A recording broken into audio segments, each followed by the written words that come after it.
spoke to him, and she said, "It's not for me. I left you in his hands, and he's the one that brought you back to me." Wow. Like, in a way, you have to go through the chaos first and overcome the chaos to become something that's godlike, I guess you could say. Yeah. The weight of the world on my shoulders, like pressure pushing me down, like it was bad.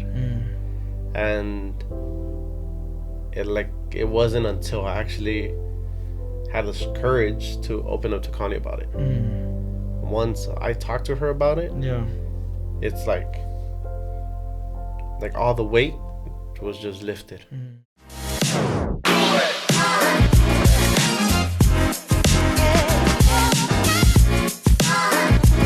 Welcome back to another episode of Conversations at the Table. Joining me today is my friend Jonathan, aka Vasquez.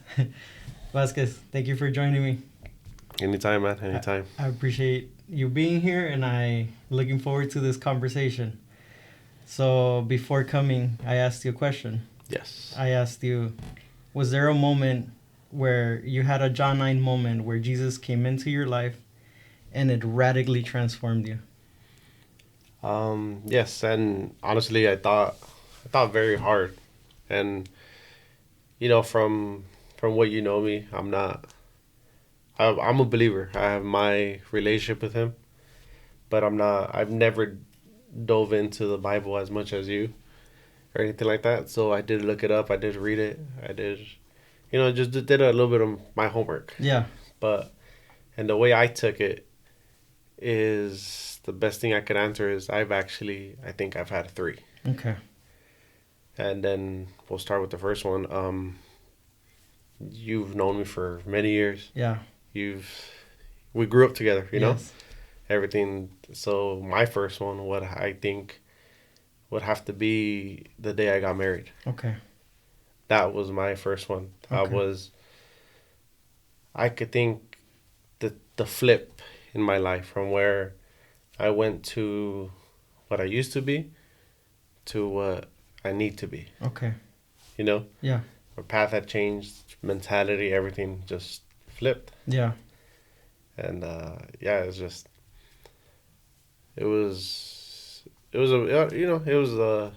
moment. It was that change in the wind where I really did feel like there had to be a change. And my very first thought was that was the very first thing that popped in my head. Mm-hmm. That you had to change. That was my, like, one of the John 9 moments. Like, instantly just thought about that. Yeah. My marriage to Connie and everything, like, it's really helped. Yeah. And it's, how can I say, like, it's just, it's like a cure for the soul. Yeah. Okay. Yeah. So in what way would you say, like, so going from, like, you would say that your marriage was like a pivotal moment where things changed and you started seeing things different? Yes. Yeah. Very, very, very, very so much. Like, in what way, like, would you say is one of the biggest things that changed? The way I carried myself. Okay. The way I thought of others, the way I treated others. Yeah. I started being more respectful, I guess you could say. It was a type of, I guess you could say, like, I don't want to say a godly man, but just a better man than what I was. Okay. And I've had conversations with Connie about this, of what I used to be, and then what I am now. Yeah. And even you see it, right? Yeah, of course. Which is why we're here. Yeah. And all that stuff. Yeah. So, it's crazy. And, like, obviously off of camera, I was telling you, it's like, what I like about you is that when you decide to change, like, it's almost like that decision is made and then everything just follows. Where, like, for me, sometimes I say I want to change, but then it's a whole process. And for you, it's almost like, I feel like it's instant. So when you got married, you just, like, instantly, like, I just need to change. And then from that moment forward, for me, it's like like you say, it's instant. Like, when I have a thought, and it's like I make up my mind. I don't dwell on it. You don't waver. Yeah, I don't spend much time on whether I should or whether I shouldn't. Yeah. For me, it's like a mental thing. It's like, okay, like this is what I have to do. All right, let's do it. And you just do it. Yeah. You just go for it. Yeah. So prior to this, I'm just gonna say, like, it seems like Connie has helped you a lot Very much. in your walk. Yes. In what way would you say, like? Let's say, like I was saying, that I'm not as close as to the church or anything like that. Mm-hmm. What I know is through her. Okay. When she reads passages to me, when she goes into deep thought and just shares what she goes through with me, it makes me feel like I'm being part of that. Okay. Like she's allowing me to be part of that with her. Yeah, that's awesome. Her knowing that I'm not the type to, I'm gonna open the Bible and read it. Yeah. You know, like it's that. That's what. Yeah. Yeah. Yeah. So I really feel, and correct me, like, but I really feel like right now you're kind of going through another change, or like would you say you're living a John moment, like a John 9 moment right now, currently or recently? Not like what we've talked about off camera. Yeah. No. I don't feel like Not like it's that. like that. No. Okay. It's 'Cause I really don't. Like no. a transformation, or No, like nothing like that. Well, with the situation that we've had, that we've spoke of off camera, it feels like it's just like more of like a step. Okay. Okay. But not a transformation. Okay. Yeah. I love that. Dude. Even though it's been strong. Yeah. And you've seen it. We've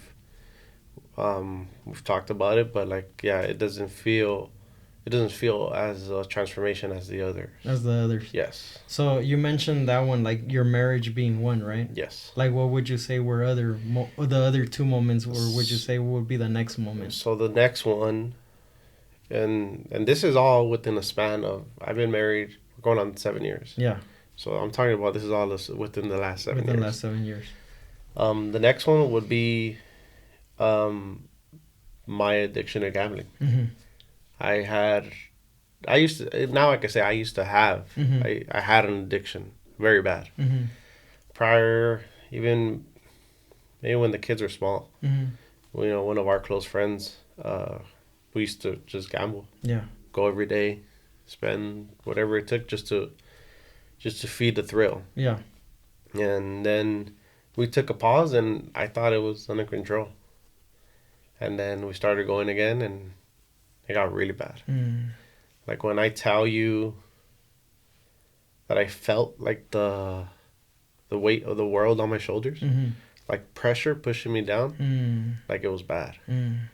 And it wasn't until I actually had this courage to open up to Connie about it. Once I talked to her about it, Yeah. it's like all the weight was just lifted. All of a sudden, now that I had spoken to her about it, I felt it, and this is years in the making, where it was like I felt embarrassed, ashamed to even be in a situation like that, right? Yeah. But the moment I spoke to her about it is like I had no urge anymore. Like, it was, I was cured from it in a way. Like, I could, before, it would be, I would pass by and it would be like, oh, maybe I could stop by the casino for 5 minutes or whatever. Now I could go, and I don't even have the urge. I don't even go. Yeah. Living so close to places like that. Yeah, the moment I opened up to her, it was like that's all I had to do. Just let her in. Wow. Deeper to anything that was confined in me. Just to pretty much open the doors for her to getting to know me, getting to know my weaknesses, I guess you could say. Wow. Even more. It's crazy, bro, that like when Lupita and I were like newly married, I would say we were like 2-3 years in. As we're like we didn't know what we were doing, dude. Like, we were so young, right? Yes. But I remember we started going to it was like this couples like group, right? And I remember that they were talking about like this thing called bringing it out to the light, right? And they were just saying like if there's anything you need to talk to your significant other about, like bring it out to the light. Mm-hmm. And I didn't understand that, dude. And I felt like there was certain things that I had to talk to Lupita about, but I was scared. I was ashamed, like you were saying. Like I was so ashamed to just like talk to her. But from that moment forward, dude, I really understood that when things are kept in silence, they hold power over you.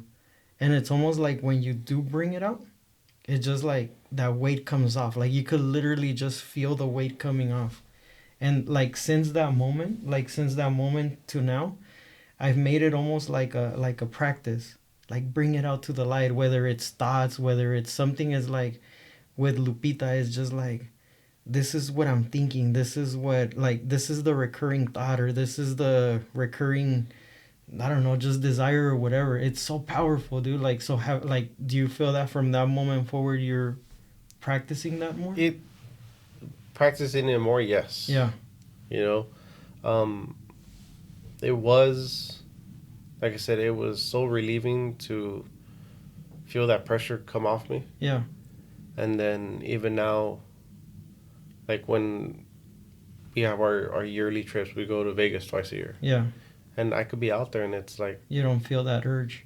not anymore, man. I tell you, like, I could be up there, and if it's late, usually it would be like, all right, I'm going to go downstairs and gamble. Like, I'm in Vegas, why not? Mhm. Like, this is what you're supposed to do. Right. Now it's her and I have gone, and it's 6 o'clock in the afternoon, and we've fallen asleep Yeah. and just woken up the next morning. Like, Because you don't have that. You're yeah, free. You're freed from it. I am. Yeah. I really am. Like, Yeah. it's not, like, don't get me wrong, I have gambled Right. after that, Yeah. but it's like, I'm done. Yeah. Like, it's nothing compared to what it used to be. So like even like so back then before you had told her, did you like you just had that urge and it's almost like, well, like an addiction almost, right? Like you need to do it. Like you need to get that spike of like the thrill that I was seeking from it. Yeah. Like it was just something that had power over me. Yeah. At the time. Yeah. But after I let it out, it was gone. It was gone. It was gone. That's beautiful then. And even after that, like her and I have come a lot closer. Yeah. Her opening up weaknesses, her weaknesses to me opening up to her. Yeah. Like, it's just a completely different relationship. Yeah. It really is. That's awesome, dude. And like I see, like with you, like how you said this is how you practice with Lupita. Yeah. I see the change because like I said, we've known each other for many years. A lot of years, dude. I saw the relationship right after high school. Yeah. And yeah. I see the relationship now, Yeah. Yeah. Like it's... Yeah. Yeah. Yeah, it's funny, like... when you said that, I remember the fry, right? Yeah. So for those of you watching, I just put some context in this. I remember one time, me and Lupita were recently married, and we were hanging out. Yeah. We went to like the fair or something, right? LA Fair. The LA Fair. LA County Fair. And something happened where I think Lupita was hungry. I was upset, right? I'm like I don't know, like I was just upset because we were like wanting to do things. Yeah. But we got in an argument, and I'm like, okay, let's buy food, but I was angry, right?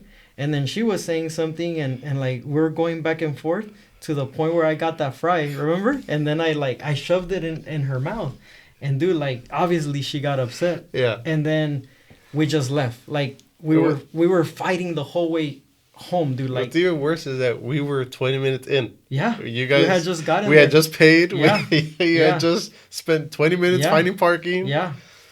And that happened, and he ended up leaving right away. And we just left. So literally, dude, that's how our marriage started. Mm-hmm. And then that's one moment, Mm-hmm. There were other moments in private like that. Oh yeah. And those were like pivotal moments where it's like we were just operating, dude, from hurt, like pain, like certain things that we didn't even know that we had to deal with. You see what I'm saying? Yeah. And so, yeah, there's been so much growth. Like if you have to, like in a way, you have to go through the chaos first and overcome the chaos to become something that's godlike, I guess you could say. Yeah, no, definitely. Like, you really need to submit to God in order to have that transformation. Because if not, what happens is you're just carrying, like, dude, like, and I know, like, I don't want to go somewhere else because I want you to share your third John 9 moment, but I feel that a lot of the times, the things that we're carrying from, like, childhood or things like that were never dealt with, we're just operating in that way, and then they come out. They're like, where is this anger coming from? Where is me shoving a fry down my wife's, mouth? Where is that coming from? It's like it's something that hasn't been dealt with, and the root is still there. So that root is giving fruit to my behavior, but I don't know it. And it's like we got to bring that to the light in order for it to no longer have power, and we need to submit it to God, so that it could be transformed. And it's going through that. Because if not, you just go through life living frustrated. And you're like, why? Well, because you haven't given that to God and there hasn't been transformation. Mm-hmm. And if not, it's just behavior modification. You're just switching your behavior. You're adjusting but your heart hasn't instead of trying to heal it, you're just trying to adjust to it with it still in you. With it still there. Yeah. And it'll pop up in one way or another. Yeah. So it's not until you let it out, like you said. Yeah, bring it to the light. Bring it to the light. Bring it to the light. That's awesome, dude. So what would you say? What would you say was your third, like, John 9 moment that you thought about when you were reflecting? My John 9, the third one, I would say was the most recent one. It happened like in the last year. Mm-hmm. I've always been big on. My circle used to be wide. Yeah. I used to, and anybody in it, it used to be, like we had like the brothers and sisters and family members and everything. Like, we all have to be in this circle, and it has to be about all of us. Okay. And recently, with things that happened, I learned that my circle has to be a lot smaller. And my circle has to confide of my wife, my son, and my daughter. Mm-hmm. And even my dog. He's in the circle. Even he made it back. But, like, I'm telling you, like, I went from a circle like this to this. Okay. And it was tough. Yeah. I'm telling you, like, to push everybody else out. Yeah. And just to prioritize them. Like, it was... Like, it's... Like, now it's easy. Mm-hmm. Now it's easy for me to say no. Yeah. You get me? Like, no, I'm good. Yeah. And just to put 100% of my attention to them. Mm-hmm. Give them everything. Mm-hmm. And if I have anything left, I'll share it out of the circle. But it's not... Like, the priorities aren't... It's...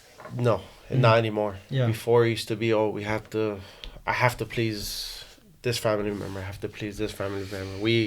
When we hang out, we all have to hang out together, and it's all shown me the last year where it's like, I really need to take care of my main goal, which is my immediate family. You get me? Mm-hmm. And only them, only give them, only protect them. And like I said, only them. It's crazy, dude. And I don't think I've ever told you this, but... So you remember I got married at 18, right? Yes. And I remember... Dude, like, you guys were my family. Like, you and everybody that we hanged out with. Like, you were my family. Mm-hmm. So when I got married to Lupita, I understood, like, she's my family now. I understood it in my head, but not in my heart. Because in my heart, I still wanted to hang out. Mm-hmm. I still wanted to kick it with you guys. I still wanted to be part of whatever you guys were doing.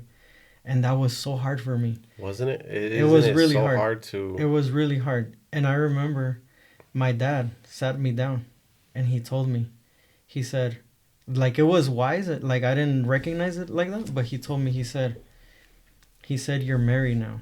He said, from this moment forward, your friends, like the way he did it was kind of like how you're doing it, but he's like, your friends, it was like he was drawing a house, like a mental picture of a house. He's like, your friends are from the door out, and you got to prioritize your family.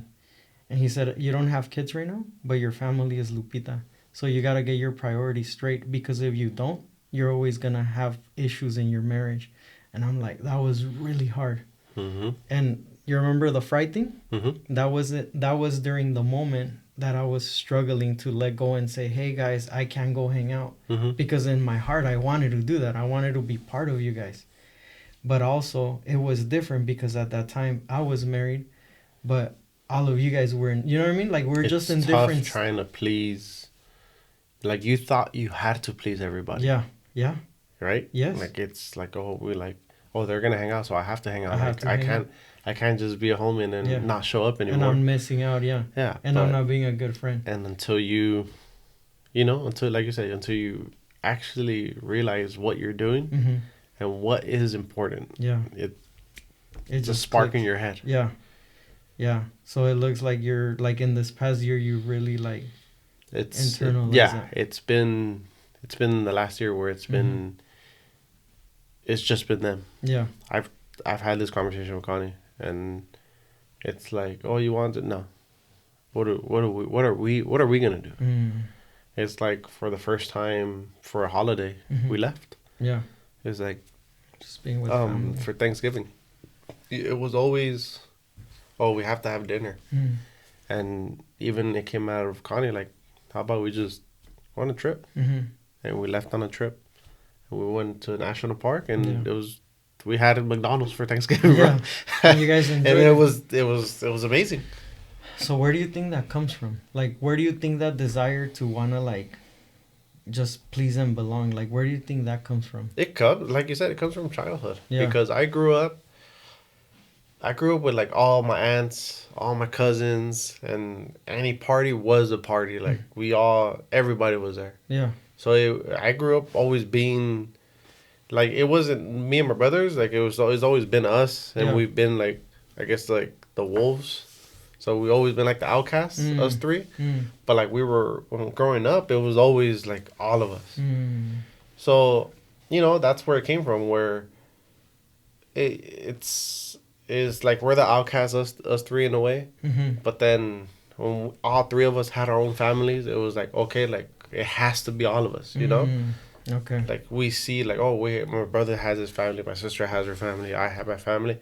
So it was like we have to do stuff together. You get me? Like, Connie's side of the family, there are 9 siblings total.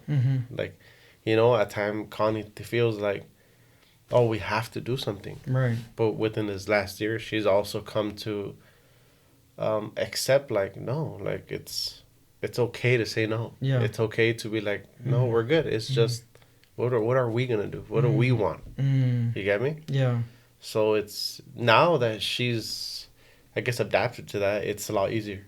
Okay. It's easier on our relationship because there was times where I don't want to, but she wants to. So the struggle of that when one side yes and no. It puts like this wedge on your. Yeah, it puts that pressure in between you, and until that event is over, the pressure's gone. But during the event, whatever it might be, there's always that conflict between the pair and all that stuff. And that's crazy. That's crazy. Like I was thinking, like for me too, like that desire to just want to be like, for me it came from growing up. Is like I was always around friends. Like for me, I almost prioritize friendships over even my family a lot of the times. I was like, I'll be hanging out with my friends rather than being at home. But it was always looking for that community all the time. And there's a time and a place for it. But like you were saying, is like when your priorities are not in order, it creates a lot of issues, huh? I don't know if you remember, like back when we were kids, like it used to be when we would hang out, it would be hang out at your house, at your parents' house. Yeah, that's true. Like it was like, hey, what are we doing? No, I don't know. We'll just meet up at Models. And we would meet up at your house. Yeah, we'd just hang out. Yeah. And then once you got married, you moved out here to this side of town. Yeah. It became like it shifted towards Charlie's, and when he used to have a tire shop, so that was the go-to spot. So in the very beginning, it was always like it was your house that That's true. we would go meet I up at. remember that. Yeah, Yeah. where your dad would take all our money, man. You know what's crazy though? Like right now, when you were talking about gambling, Mm-hmm. I didn't even realize like because when you had that gambling issue, Mm-hmm. you think it also stemmed from the like from our childhood, I would say, because that is that the first time that you would like you started gambling at that time? No, Or because you had already as a kid, I you used to would see my mom. okay You get me? okay Like us, like I could say, like in my bloodline, right? mm-hmm. Me, my sister, my brother, and my mom. We've all had like a gambling issue, Okay, whether somebody could do it or not. yeah, But the thrill has always been like, oh, okay, like we want it. You get okay, me? yeah, So it's at least for me, that's yeah, that's the only explanation I could come up okay, with. Whereas like, I grew up with it, and then me seeing my mom like do it and want to do it and all that stuff. mm-hmm. Like I think that's the answer I could give you. Okay. I just asked because I do remember like when we were growing up, we used to play, right? Like Yeah. we're Texas Hold'em or whatever, right? Hmm. And I'm like, man, I wonder if like that started because of that. And then you would do it like later on, like when you started working and everything, like you kept doing it and then it became an issue. Hmm. But it seems like it wasn't only that, it was like prior to that. Hmm. Like generationally almost you would say, right? Yeah, it's 'Cause- the passed down the generation and all that Yeah. stuff. Yeah. But luckily, I don't think I've passed it down. Hopefully, No, you you know. didn't. You didn't. And so going back to that whole thing of bringing things to the light. Mm. See, there's let's use a Texas Hold'em example, right? Mm-hmm. Like in Texas Hold'em, you always get dealt a hand, right? And a lot of the time, you don't choose the hand that you get dealt. Is like how are you gonna play it, right? Yeah. And so a lot of the times, we get dealt a quote unquote certain hand from our parents from the past, and I'm gonna call it what it is. It's like generational change that get passed down to us Mm-hmm. that we don't even know. But then we, as we grow up, we're like, why am I becoming like my parents? Because it's there. It's a chain that hasn't been broken yet. Yeah. And so you said, do you think you're passing that on to your kids? You're not, because there's something spiritually that happened when you brought it out to the light. That chain broke, and so that chain has no more power. And the reason you know it doesn't have power because you don't have that desire. However, you do need to be aware that hey, this was a channel in my life that I need to guard my heart. Remember we were talking about that? I need to guard my heart so that I don't go down that path again. Because if you do, then now you're reconnecting that link, and now you're showing your kids that, and so now they're prone to repeat that pattern. Mm-hmm. But it's no longer an issue because that chain broke. Even when we do go to Vegas, like we prioritize. Oh, let's go. What do you kids want to do? Yeah. All right, let's go race car. Yeah. Let's go to race car. Let's go to amusement park. Let's go to anything that has to do outside of the casino. Right. We'll just spend our time outside of the strip. Yeah. Go shopping, go to malls, all that stuff. Yeah. Just to, try not to introduce the kids to, even though they know what it is, Mm-hmm. but they don't, I don't think they have a second thought to it. Yeah. And you know what's crazy too is that we talked about this too, like off camera, is like, dude, I'm proud of you guys. Like you and Connie, like for how far you've come Mm-hmm. because of that hand that you got held. And now like what you're doing with your family and with what you're doing with your kids, that's amazing, bro. Because it's like you're consciously choosing like we are not gonna show them the same patterns. Like it's really hard to do that. You see what I'm saying? Like it's really like you really need to be conscious of that and be like, no, like it's gonna stop here. And from this moment forward, we're gonna do something different for our generation and for our kids. And you guys are doing it, dude. So that's, as right now as you're talking, I just realized something yeah. that I had mentioned. There were 3, but realistically, like if you start thinking about it and you see the common factor, Mm-hmm. I guess I could just say that my John 9 moment is Connie. Oh, that's awesome, dude. Because she's been the common factor in all 3. Oh, wow. I guess you could say she's like the counterbalance to like, you know, to keep me square, keep me true down the path that I'm supposed to be going down through. Wow. When she does, like when she prays over me, um, you know, she just invites. She's always welcoming me to like, hey, let's go do this, let's go do that, and even like tomorrow, like, okay, you want to go to church? Yeah, why not? Like, I don't have anything against it, Yeah. and it's, I guess you could say my John 9 moment is the Lord putting her in my path, or inserting her into my life. That's amazing. That's beautiful, Mexicano. Yeah. You know, it's crazy. It says that when you get married, you become one with your, like in this case, you and Connie become one, right? Yeah. And the way I always like to see that is like, you're ever gonna do scrambled eggs and you have a bowl, and then you take one egg, you crack it, and then you take another egg and you crack it. In that moment when you just initially crack it, you could see both eggs, and they're in one bowl, but they're still separate. But there's something that happens as you start whisking those eggs together. They start intermingling, they start intertwining with each other to the point where you start whisking it so much. They bond together. They just bond. And then you're like, let me separate that. It's impossible. Mm-hmm. Because now you've truly become one. So as I hear you, it's like that's literally what's been happening since you got married, dude. Like there's been that John 9, and as you keep walking through life, like the Lord is just allowing you guys to become one, like the scripture says. And even before, like I said, me and Connie been together for a very long time. Yeah. Before we got married, it was just nothing but, I guess it was all the chaos. Mm-hmm. Any chaos you could imagine, right? Yeah. And we had our split ups and everything. And she even told me, like, the last one, like, it was different. Because the last one, like, I saw her different. Like, she was a completely different person. And she told me, she's like, on the last one, I didn't worry about you. She found God, and she went down the path, and she just spoke to him, and she said, it's not for me.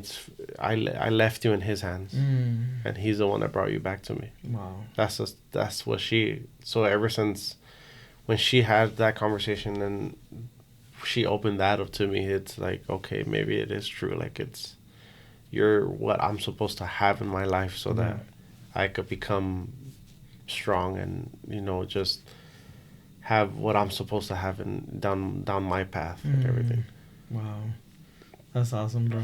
I love that. And you know what's crazy? I told you, like, I wanted to wait and have this conversation just be authentic. I didn't know where it was going to go, right? Mm-hmm. But I really, like, I don't think we've ever, like, how long have we known each other? Like, 20 years? Like, I don't even know. We're 35 now. Yeah. And we were 18. Even a little 17, before. so I would say, yeah, just going on 20 years. Yeah, close to 20 years. Yeah. So for 20 years, when was the last time we sat down and talked like this? This is the first time. Maybe the last time was when, I don't know, you were selling chips and I tried to get them for free. You told me to get out of here. And I didn't let you buy them. You're like, yeah, don't buy them. Yeah. You gotta pay them. Yeah. So it's crazy, bro, that conversations like this is like, I'm just blown away because I do see that, like, we just started recently getting closer, right? Mm-hmm. And so I'm just like, God is so intentional, dude. Like, even from the moment when I was 18 and I felt like I need to let go of my friends, but then waiting all this time, like, and now it's like, you're coming back. And, like, we're having this conversation. That's amazing, dude. Like, look at the gap there's a huge gap from when it was, let's say you got married, right? Mm-hmm. You came to this side of town, and then there was a huge gap there, right? Yeah. And then we finally started, we always been in contact, right? Yeah. When we had our first child. Yeah. You had your boy, I had my boy. Yeah. And it was, okay, we started bringing them together a little bit, you know? Just trying to have them introduce to themselves and all that stuff in a way like we wanted them to grow up together, even though they live miles away, you know? And then we had another little gap, and then I had my second. We started getting together a little bit. Oh, You that's had true. your second. That's You crazy. you know, Yeah. like, and then now it's been, you know, you've been blessed again. Yeah. You know, and Yeah. me being older is like I want to be around. Mm. You get me? Like, I don't want to be a stranger Yeah. to your baby. You get Yeah. me? Yeah. So like it's easy for me to do like, hey, let's go hang out with them. Yeah. All right, let's go. Yeah. Like it's not.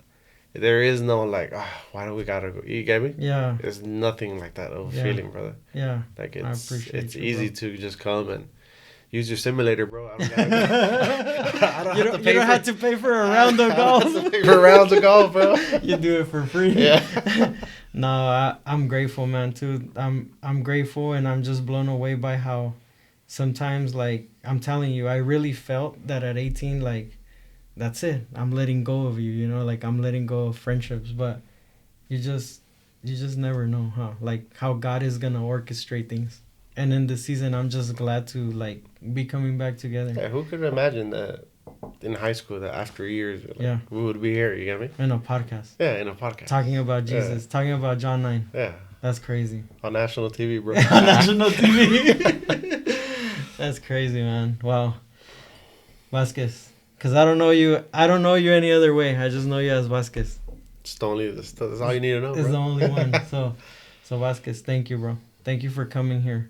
It's an honor, brother. It really is. And just talking. I love this conversation, and for those of you listening, I just wanna say something. Bringing things out to the light and having these conversations that you might feel uncomfortable, ashamed, or it's worth having. You never know what's gonna be on the other side, but I know one thing, that this is a biblical principle. When you bring things out to the light, something happens. So as I hear you say your story, and as I hear you say that Connie has been your John 9, but also that ability to bring things to the light brings transformation. So I just want to encourage you, listening, bring things out to the light. There is power in that. Would you agree? Oh, definitely. Definitely. Well, amen. We'll see you next time.